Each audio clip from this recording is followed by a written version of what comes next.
So if you're still reading Fuzzy Yellow Balls or looking at their articles, you must be having some trouble still because they really they don't know what they're talking about. I mean, that's the bottom line.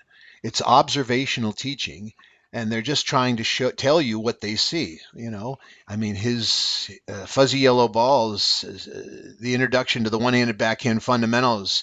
1, pivot and shoulder turn. 2, grip change. 3, take your racket back all the way. 4, step into the court and drop the racket down. 5, swing to contact. 6, follow through, in which he tells you to steer your racket in the direction where you want to hit the ball. And finally, a note on the non-hitting arm, which he says, Fuzzies tells you this keeps you sideways to the net.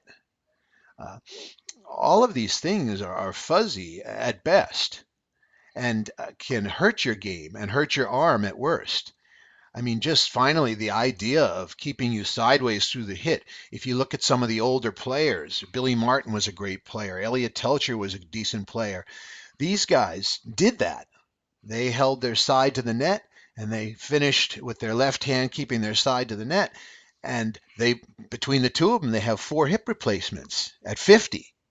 So these methods can only serve to hurt you physically, and they're not going to make you a better tennis player. That's pretty much a guarantee.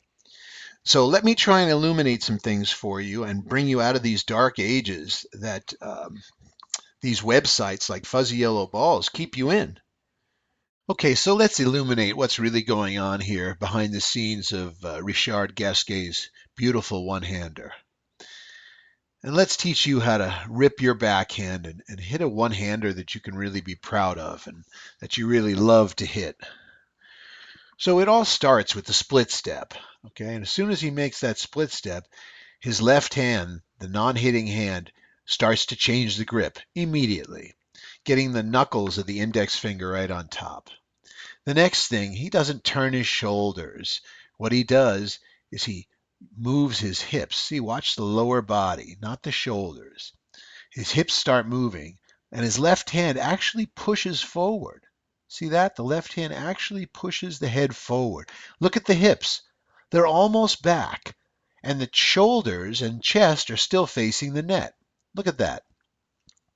So it's the hips that do the work. Now, the racket head doesn't go all the way back. It rises. Okay, look at the elbows, they're down. If the racket were all the way back, the elbow would be pointed to the net. So look at that. The left hand is still pushing the head forward. See how the elbow tucks in there a little bit? So here come the hips. See, they've already turned all the way. The shoulders are catching up. Now the shoulders are back, but the hips are sliding forward. See that? While the shoulders are still turning back, the hips are actually turning forward. And the arm is pulled down and through. Okay, you don't just drop your arm arbitrarily down and through. The hips are pulling the arm down and through into the contact. And speaking of contact, it doesn't the racket doesn't hit the ball and move towards the direction it's hitting. It flies out here at the 45-degree angle. Look at that. See? And the left hand, and look at the left foot. They hold Richard right there at the 45-degree angle, not sideways. Okay? Makes a big difference. All these little things make a big difference.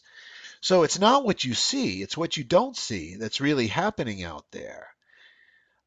So it's really important to know what you're talking about in tennis and what you're trying to do to work this one-hander, to work any shot in the game.